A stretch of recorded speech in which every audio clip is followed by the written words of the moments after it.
A killer sat quietly in a crowded courtroom, just rows away from the grieving family of the woman he thought he'd silenced forever. They mourned, they waited for justice, believing she was gone. But then, the impossible happened. The doors creaked open, and the very woman he thought he'd murdered walked inside. Faces turned pale, whispers filled the air, and in that single moment, the entire trial and every truth they thought they knew was shattered. Don't miss out on the next chilling mystery. Hit subscribe and tap the bell icon so you're the first to know when new stories drop. Before that shocking day in court, the story began in a quiet suburban neighborhood where life seemed painfully ordinary. She was a young woman in her 20s, balancing studies with part-time work, known by her friends as kind but guarded.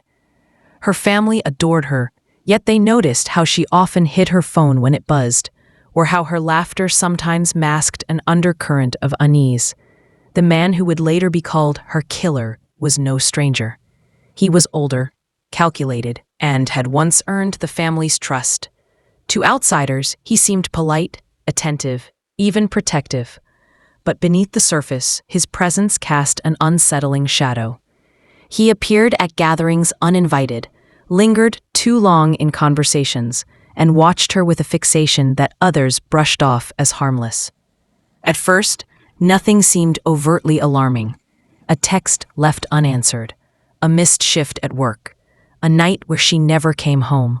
But in hindsight, the warning signs were there, all along, tiny fractures in the image of normal life, quietly building toward a collapse no one could see coming. The first days of her disappearance were filled with confusion. Friends assumed she had gone off to clear her head, while her family grew restless with unanswered calls and sleepless nights.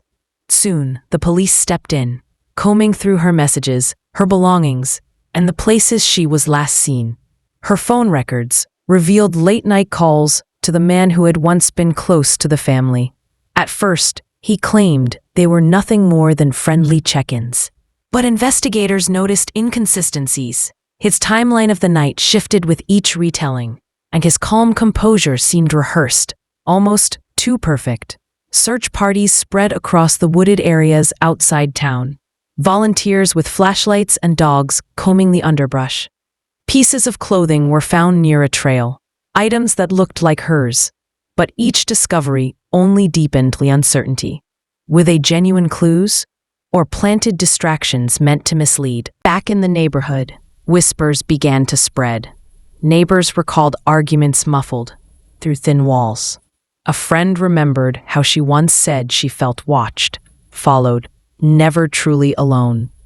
These fragments painted a picture of unease, but nothing concrete enough to bring answers. The man under suspicion never wavered in his appearances. He visited the family, offered condolences, even sat beside them in vigils. Yet behind the sympathetic gestures was a gaze that lingered too long, a presence that felt less like support and more like control. And then came the most chilling moment. Weeks into the search, an abandoned house on the edge of town drew attention. Inside, investigators found strange signs. A mattress on the floor, half-burned photographs, and her name carved into the wooden wall. But no body, no final proof. Just haunting traces that suggested she had been there, alive, terrified, and waiting. Every new discovery raised more questions than answers. Was she running from him or trapped by him? Was she still alive, or had the evidence been staged to torment those who searched?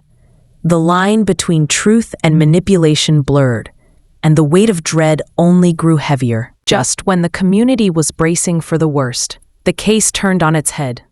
Weeks of searching had painted a grim picture. But one clue inside the abandoned house refused to be ignored: the half-burned photographs. Forensic analysis revealed something startling. The images hadn't been destroyed years ago as assumed, but only days earlier. That meant she was alive, moving, leaving behind traces in real time. The investigation shifted instantly. Instead of a murder hunt, It became a desperate race to find her before it was too late. And the one man who had insisted on her death, the man sitting in court as her supposed killer, was suddenly at the center of a far darker truth. He hadn't silenced her. He had staged her disappearance, convinced everyone of her death, and planted evidence to frame the narrative. But what he didn't count on was her resilience. While he basked in false sympathy, she was out there, hiding, surviving, and gathering the courage to do the unthinkable. The day she walked into the courtroom was no miracle. It was her act of defiance. A woman presumed dead, stepping into the light, staring down the man who had controlled her life, and revealing that she had been alive all along. In that moment, the killer's mask crumbled. He wasn't the grieving friend. He wasn't the innocent bystander. He was exposed for what he truly was, a predator undone by the very woman he thought he had erased. Today, the courtroom shock has long since passed, but the scars remain. The man once seen as a trusted figure now sits behind prison bars, his silence as heavy as the crimes he tried to conceal. His conviction brought relief to some, but others still wonder how he managed to deceive so many for so long. For the woman he tried to erase, survival was only the beginning. She carries the weight of those lost weeks, hiding, running, waiting for a chance to be heard. Though she walks freely now, her life is shadowed by fear, her steps watched by memories that refuse to fade.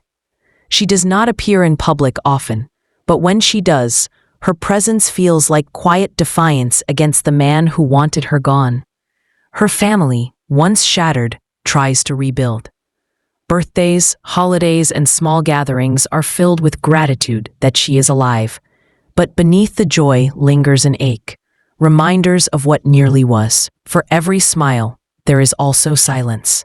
A space carved by betrayal and unanswered questions. And the abandoned house, the place where clues first emerged, still stands on the edge of town. Empty windows stare out like hollow eyes, a reminder of the darkness that once lurked within. To this day, people avoid it, whispering of what might still linger inside its walls.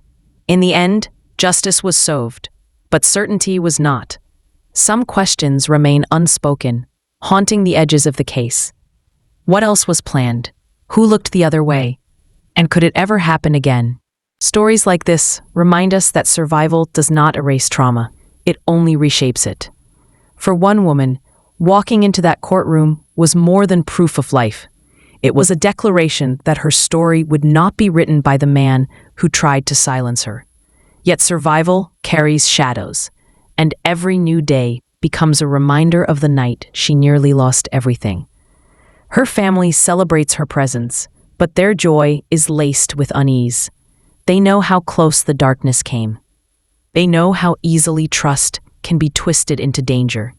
And though the man responsible is locked away, his betrayal still echoes in every glance, every cautious step, every locked door at night. The town itself has never forgotten. That abandoned house remains untouched, its walls etched with secrets no one dares to fully uncover. To outsiders, it's just another decaying structure. But to those who know, it's a monument to the thin line between safety and terror. And so the haunting question lingers. How many other stories sit hidden in plain sight?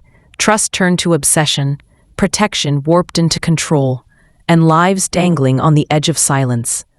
With that said, thanks for watching, and until next time.